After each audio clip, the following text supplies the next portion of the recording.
Shocking footage released by Toronto police on the night of a shootout on Queen Street West in November. It shows multiple people carrying guns, waving them in the air, and I stay with her, so I walk with a limb like a bad bitch. You know I stay top in the wig. If just got behind me, I'm passing a meter. Port hijack, get by the leader. Do a mission, I put on the beaters. I was in grade 8, perking the 30. Yeah, I would not be in this type of studio. Everybody got guns in the air. Ain't nobody gonna rap? Niggas they stuck, niggas they done, niggas they broke. I know it sucks. 30 some shots, leave his brain in the dust. 762, they go straight to the truck. It was a cold, tense night on November 11th, 2024, when a music studio in downtown Toronto became a battleground. The streets, typically filled with the lively hum of city life, were suddenly pierced by the sharp crack of gunfire, shattering the stillness and igniting chaos. This was no ordinary night, no ordinary incident. The brazen gun battle, which was all caught on camera, would go on to become one of the most talked about and heavily investigated cases in Toronto's recent history. It's ridiculously surprising. Wow. I'm blown away, really. On today's episode of Tales of Toronto, I'll be breaking down the incident from beginning to end and detailing the key players involved in the violent exchange. The night of the gunfight started like any other, with two plainclothes officers stationed outside Casa Recording Studio, a building near Queen Street West and Sudbury Street. These officers were part of a routine patrol when they were caught off guard by the arrival of a stolen vehicle. The three men in the car, hidden by the cover of darkness, had no clue that their actions were about to trigger a series of events that would bring the city to its breaking point, right under the watchful eyes of the police.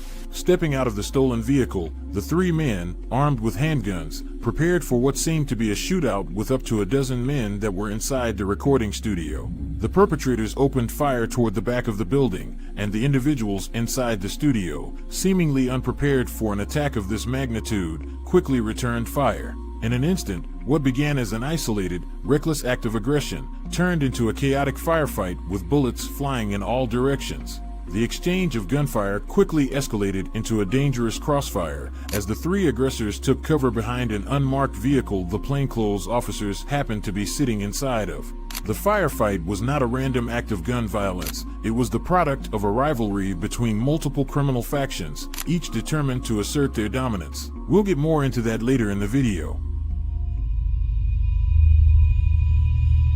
The situation inside the recording studio was dire. As the gun battle raged on, the chaos inside the studio reached a fever pitch. The sounds of gunfire reverberated throughout the building, and patrons, who had gathered for a birthday celebration, were left scrambling for safety. Many attempted to flee the scene, some discarding firearms as they ran, tossing the weapons into nearby garbage bins along the laneway, and one under a couch.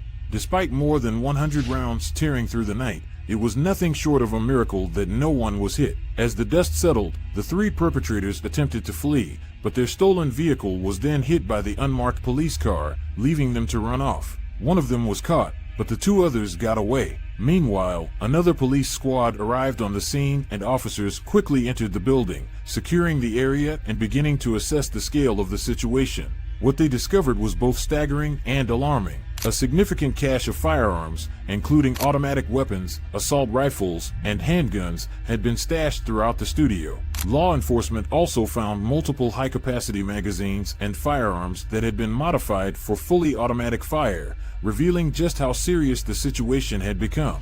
What's more, police say some handguns were modified to fire up to 1,200 rounds a minute. As officers moved through the chaotic scene, they detained several individuals still inside the studio, but even as the cuffs were placed, they knew this was just the beginning. What lay ahead was a months-long investigation, a deep dive into the tangled web of alliances, rivalries, and motives that fueled the night's violence. Good evening. They are shocking videos provided by Toronto police of the moments leading up to a wild shootout on Queen West. In the videos, you can see people at a party playing with and dancing around, holding guns.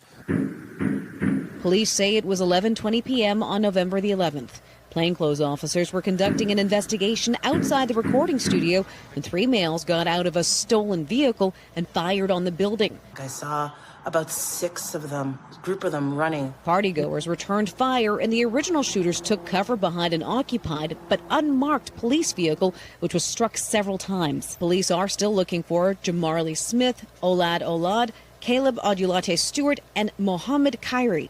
Also wanted Dylan O'Williams, Jadane Hamblett, Donnery Walker, and Noah Belnavis Esu.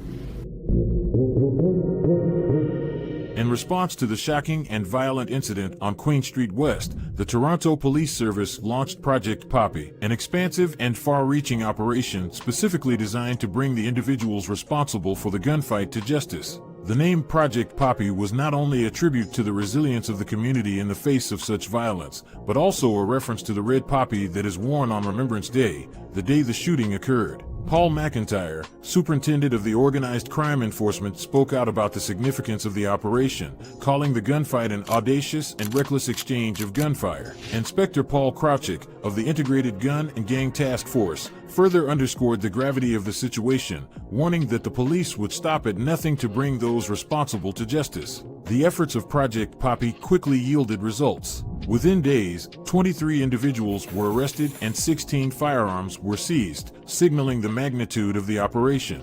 Notably, one of the individuals arrested was a 16-year-old male who was charged with second-degree murder in relation to the death of pro poker player Matthew Burgard. Initially, 8 of the arrested suspects faced charges. However, as the investigation progressed, some charges were stayed, with 5 individuals having their charges dropped. As the investigation continued, it was revealed that the scope of the operation went well beyond the initial arrests. Project Poppy led to 14 additional arrests, bringing the total number of people taken into custody to 37. The number of charges also grew, with more than 100 new charges being laid against suspects, ranging from possession of restricted firearms to the discharge of firearms with intent to endanger life. Then, on Thursday, January 23, 2025, Toronto police made a major move by releasing the names and mugshots of 9 wanted individuals linked to the audacious gunfight. Along with this, they dropped a gripping video compilation, captured from cell phone and surveillance footage, that put the shocking events on full display, unraveling the chaos before, during, and after the deadly shootout. The jaw-dropping footage reveals a group of men inside the studio, nonchalantly brandishing handguns, dancing as if nothing was amiss. What's even more shocking is that some of them were bold enough to post it all over social media, showing off their firepower as if it were just another night of partying. Brother, I've never seen people jump up and down with sticks like that in the studio in my life. The sheer scale of Project Poppy illuminated just how deeply entrenched gun violence had become in Toronto's criminal landscape. Inspector Paul Krawczyk alleges the exchange of gunfire was a rival gang situation, adding he would not reveal the name of the gangs to avoid giving them any notoriety whatsoever. I'm not up here to give them any notoriety whatsoever. I don't want to say their names. They don't deserve it, and quite frankly, I don't see the purpose. We know who they are, and that's the most important thing, but I'm not going to name them. Unfortunately for him, on this channel, we give out the full story and only the full story. From the mugshots, to the names, to the raw, unfiltered footage from inside the studio, one thing is clear: this wasn't just a shootout, it was gang warfare. After going through the information provided by Toronto police, I can confirm 4 different crews were involved in the gun battle. There's Maze Block, the Should Drive Bloods, OK Gang, and the Scarletwood Crips. I'll begin with Maze Block. Among the 3 gunmen who arrived in the stolen car and opened fire on the studio, one stands out. This is Jadane Hamblett, better known by his stage name, Tim Neat. He's an up-and-coming rapper signed to Blue Feather Records, a rap label created by Press's older brother and reputed Driftwood Crip, Bundog. Aside from rapping, Tim Neat is also a known street soldier, with deep ties to crews from Maze Block. Maze Block is a neighborhood in Toronto located near the intersection of Jane Street and Shepherd Avenue. This area is known for its complex network of streets and housing complexes, which has led to its nickname. The neighborhood has been associated with various local gangs and has a history of rivalries with other groups in the city, many of whom were inside that very studio when the bullets started flying. This is where OK Gang comes into play. Otherwise known as OKG, OK Gang is a ruthless blood-affiliated crew forged in the heart of the Lane, a tight-knit community housing complex located on the south side of Jane and Finch. Their name carries a deadly legacy, honoring O'Shea and Kwame, two close friends who were executed in cold blood during the summer of 2013. As the junior offshoot of the now-defunct Lane's crew, OKG inherited more than just turf, they inherited war. Their long-standing feud with the feared Driftwood Crips and Maze Block has fueled decades of bloodshed, with all three crews just a stone's throw from one another. In this deadly game of retaliation, no score goes unsettled, and the cycle of violence shows no signs of stopping. According to Toronto police, the majority of people inside the studio happened to be OKG members.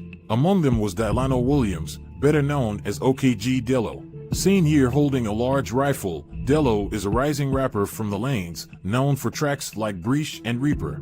But long before the shootout, the wanted rapper was already entangled in serious legal trouble. In the early hours of January 5, 2021, Wikwemicong Tribal Police responded to a report of individuals armed with a firearm. The investigation led to officers seizing over $36,000 worth of cocaine, $1,300 in cash, and 2 prohibited weapons. 3 men from Toronto, one of them being OKG Dello, were arrested and charged with drug trafficking, weapons possession, and possession of proceeds from criminal activity.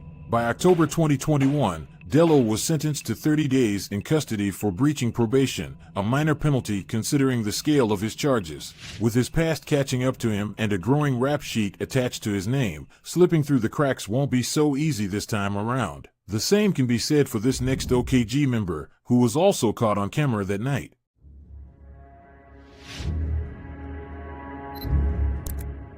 This is Jamarley Smith, better known as rapper J Sav. Bursting onto the music scene at just 17, he came up alongside Connection's own rising star, Duvee, quickly gaining traction in Toronto's underground rap scene. His raw lyrics and street-focused storytelling resonated with many, painting vivid pictures of the life he lived and the dangers that came with it. But while his music was earning him a growing fan base, his name was also making headlines for all the wrong reasons, proving that in his world, rap and real-life street politics often go hand in hand. At just 19 years old, J Sav found himself at the center of a chaotic and violent standoff with Toronto police in the city's Don Mills area. During an early morning raid on a 7th-floor apartment near Lawrence Avenue East, gunfire erupted, sending shockwaves through the neighborhood. As emergency task force officers stormed the unit, they were met with a hail of bullets from inside, forcing them to retreat until the shooting stopped. Though no officers returned fire, the standoff ended with the arrests of J Sav and 7 others, including 3 teenagers. The operation resulted in 53 charges being laid against the group, with J Sav facing 7 firearm-related offenses, including possession of a prohibited weapon. Police seized 2 guns from the scene, and the province's Special Investigations Unit was called in after 2 people were injured. Now, with his name tied to both the Don Mills raid and the Brazen Studios shootout, J Sav has become a symbol of the growing tension between Toronto's youth and law enforcement. His legal troubles continue to mount, but one thing is clear: his presence in these high-profile incidents is no coincidence. Next up is Jamoni Montague, better known as Hood Baby GG, a name that carries weight both in the streets and in Toronto's underground rap scene. Beyond his music, he has built a reputation as a fearless and unpredictable figure in Toronto's street scene, aligning himself with one of the city's most notorious crews, OKG. Like his 2 co-accused, GG has a history with the law, but due to the Youth Criminal Justice Act, the full extent of his record remains undisclosed. What isn't a secret, however, is his reputation. Known for his aggressive, no-holds-barred approach to rap, he isn't just making music, he's sending messages. Crippled, one of his most infamous diss tracks, is a direct shot at Robin Banks, a Driftwood Crip affiliate who was ambushed and shot 14 times by 2 gunmen. The attack left Banks paralyzed, but the message behind GG's track is clear: he has no sympathy for his ops. But it didn't stop there. The song came with a disrespectful dance mocking Robin Banks's condition, one that quickly caught fire in the streets. Before long, people were filming themselves doing the dance in enemy territory, taunting OKG's rivals in their own neighborhoods. It wasn't just the streets paying attention, Toronto police were watching too. Not long after Crippled dropped, GG's home was raided, making it clear that law enforcement was keeping tabs on his movements. But if the raid was meant to shake him, it didn't work. After his release, he took to Instagram, posting a picture of himself stepping out of jail, ankle monitor strapped on and jail slippers still on his feet. His caption? "I never in my life seen or heard someone's house get raided for a music video. Fuck it, we ball. Next video drops when I get 100K. While his lyrics are laced with street politics, he's never shied away from calling out his rivals directly. Just a month before the shooting, GG went live on Instagram, and the lineup of faces on the stream made it clear that tensions were brewing. In the bottom left is Maze Block affiliate Tim Neat, while on the bottom right is 26, a Shootout Blood who was at the studio with the OKG members when the shooting went down. With nearly 600 viewers tapped in, the live stream quickly turned hostile. GG and 26 relentlessly antagonized Tim Neat, mocking and provoking him in real time.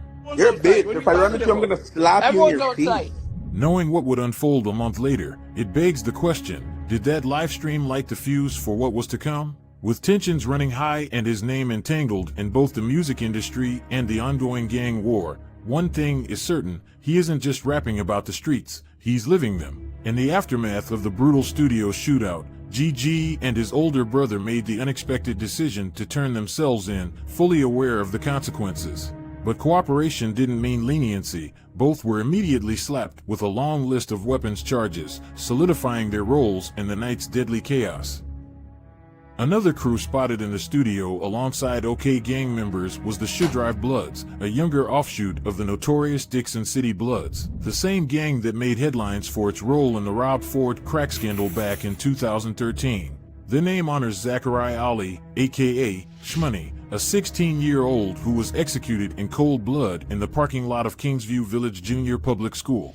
His murder sent shockwaves through the Dixon community, triggering a brutal internal power struggle that left several senior Dixon Bloods dead in the days that followed. What started as a sudden tragedy quickly spiraled into a deadly civil war, forever changing the landscape of Dixon street politics. Among the most notorious Shootout Bloods in the studio that night was Double O, a figure deeply entrenched in the city's gang warfare. His involvement in the shootout was no accident. It was yet another chapter in a bloody feud that had been brewing long before the first shots rang out. Operating under the alias Double O, Olad is no stranger to the simmering tensions between rival blocks in Toronto's northwest, but on a summer night in 2018, those tensions erupted into bloodshed. On June 10, 2018, alongside two accomplices, Double O brazenly stepped into Driftwood Crip territory with a mission to assert dominance. In a dimly lit parking lot at a community housing project on 396 Driftwood Avenue, the three gunmen crossed paths with Jamal, a 29-year-old reggae and blues singer, and his two friends as they were walking towards their car after a party. It should have been an uneventful moment for the trio, but instead, it became a fight for survival. Security footage captured the terrifying sequence of events. The three gunmen first robbed Jamal and his friends, taking nothing more than a pack of cigarettes and a cell phone, but the violence didn't stop there. Jamal was first pistol whipped, then as he laid helpless on the pavement with his hands up in surrender, Double O and his crew unleashed pure chaos. They fired 33 bullets at Jamal, 17 of them tearing through his body, leaving him critically wounded and fighting for his life. Miraculously, Jamal survived, but the damage was irreversible. Doctors worked tirelessly to repair his shattered body, inserting plates to reconstruct his bones and removing most of the bullets that had nearly killed him. While Jamal is now able to walk, he suffers from limited arm and hand use. The attack was as senseless as it was ruthless, yet, in a stunning failure of justice, Double O and his crew walked free. That's right, according to the judge, there was simply a lack of evidence. No convictions, no closure. For Double O and his accomplices, it was just another night in the city's underworld, but for Jamal, it was a nightmare that would haunt him forever. Double O is now a wanted man, with police actively searching for him on multiple firearms-related charges in relation to the studio shootout. He's also accused of violating a release order, proving that his past is quickly catching up to him.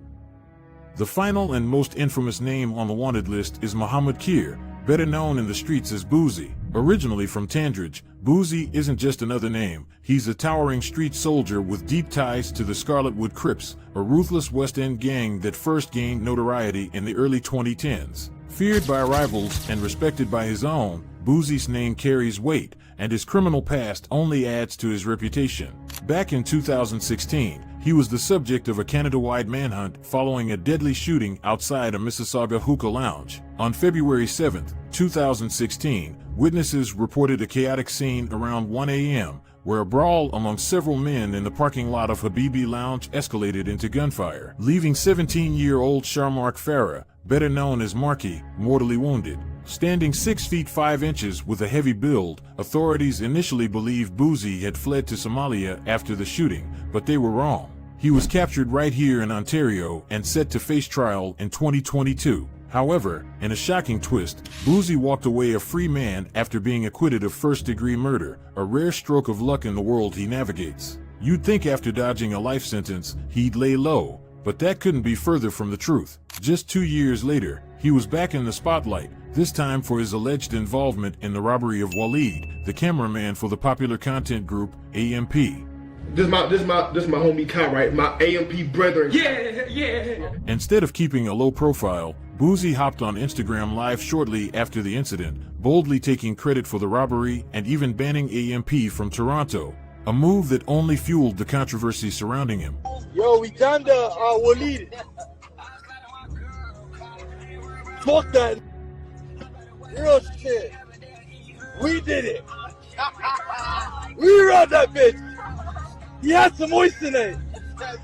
He's a waste you. I'm about to flush that for you guys right now. Waleed MP has moisture jewelry. AMP is banned from Toronto. No cap. AMP is banned. Real shit. Let the word go around. We're looking for them. Waleed? We're looking for that, yeah. Yeah, we're looking for these youths. No cap. The Casa Studio shootout was more than just a violent clash. It was a stark reminder of the deep-seated gang tensions that have plagued Toronto for decades. In the aftermath, multiple arrests were made, but the cycle of retaliation is far from over. For those involved, the studio shootout wasn't just a random act. It was another battle in an ongoing war, one that has no clear end in sight. As police continue their investigation, one thing is certain: this isn't the last time the streets of Toronto will see bloodshed over these conflicts.